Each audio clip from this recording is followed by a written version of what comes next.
नमस्कार to all. अभी मैंने जो क्वेश्चन लिया है वो क्लास 10 का सैम्पल पेपर का क्वेश्चन है a sphere of diameter 12 centimetre is dropped in a right circular cylindrical vessel partially filled with water.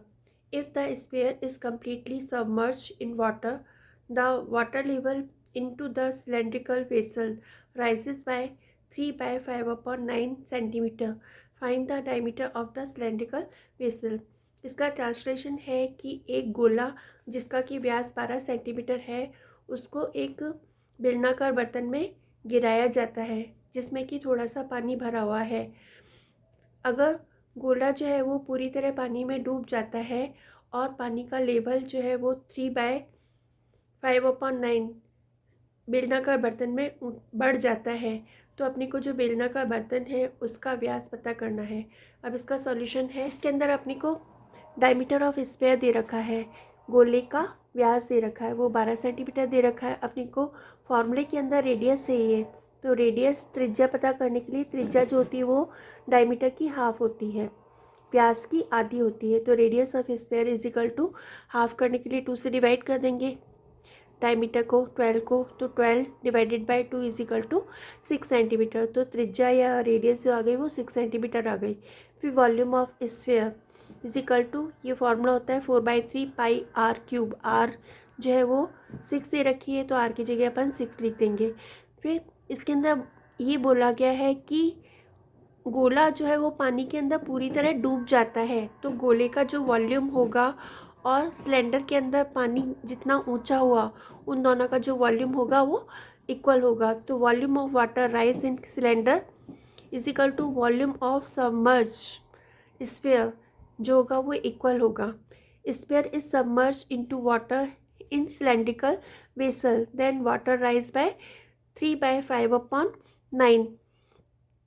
तो यहाँ पे ये मिक्स फ्रैक्शन दे रखा है, मिश्र भिन्न दे रखा है तो इसको इम्प्रॉपर फ्रैक्शन में अनुचित भिन्न में बदलेंगे। तो 9 3 27, 27 एंड 5 32/9। ठीक है, तो ये जो हो गई वो हाइट आ गई, ठीक है, राइज इन हाइट आ गई। ठीक है, फिर यहाँ पे volume of water rise in cylinder, cylinder का जो वॉल्यूम का फॉर्मूला होता है वो होता है पाई आर स्क्वायर एच, एच की जगह अपन यूज़ करेंगे 32/9। ठीक है, ये इक्वल होगा, ये जो स्फीयर का वॉल्यूम निकाला उसके इक्वल होगा तो ये हो जाएगा 4/3 pi r cube, 4/3 pi into 6 cube. फिर अपने को यहाँ पे आर स्क्वायर की वैल्यू फाइंड आउट करनी है तो आर स्क्वायर को यहीं रखेंगे, बाकी चीज़ें जो है वो पलट करके दूसरी साइड में आ जाएंगी। तो ये दोनों पाई और 32 मल्टीप्लिकेशन में तो ये दोनों डिवीज़न में आ जाएंगे और ये 9 इधर डिवीज़न में इधर आकर के मल्टीप्लाई हो जाएगी। ठीक है, फिर इसके बाद यहाँ पे 4 1 ज़ा 4, 4 8 ज़ा 32, 3 1 ज़ा 3, 3 3 ज़ा 9।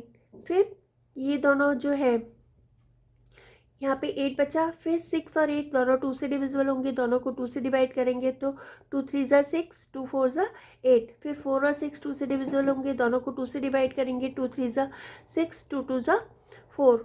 फिर यहाँ पे ये 6 और 2 दोनों 2 से डिविजिबल होंगे तो दोनों को 2 से डिवाइड कर देंगे तो ये हो जाएगा 2 3 ज़ा 6, 2 1 ज़ा 2। फिर इसके बाद यहाँ पे 3 कितने टाइम्स आ रहा है, यहाँ पे डिनोमीटर में तो कुछ नहीं बचा, न्यूमरेटर में 3 जो है वो 4 टाइम आ रहा है। यहाँ पे are square is equal to 3 जो 3 4 टाइम आ रहा है तो 3 3 ज़ा 9, 9 3 ज़ा 27, 27 3 ज़ा 81। ठीक है, तो स्क्वायर हटाने के लिए या तो यहाँ पे रूट कर दो या फिर 81 जो है वो 9 का स्क्वायर है तो दोनों की पावर सेम है तो आर की वैल्यू जो हो जाएगी वो 9 सेंटीमीटर आ जाएगी। आर किसकी आई है, ये सिलेंडर की आर आई है। ठीक है, सिलेंडर की रेडियस आई है। ठीक है, तो यहाँ पे आर जो है वो 9 सेंटीमीटर आ गई और क्वेश्चन के अंदर अपने को डायमीटर पूछा है तो अपने को पता है कि डायमीटर जो है व्यास जो है वो रेडियस का डबल होता है, त्रिज्या का दुगना होता है। तो रेडियस की वैल्यू 9 आई तो 9 को 2 से मल्टीप्लाई करेंगे, 9 2 ज़ा 18। तो जो डायमीटर ऑफ सिलेंडर आ गई वो 18 सेंटीमीटर आ गई। I think you all have understood. If you have understood please like share and subscribe my channel. Thank you for watching my video. Love you all.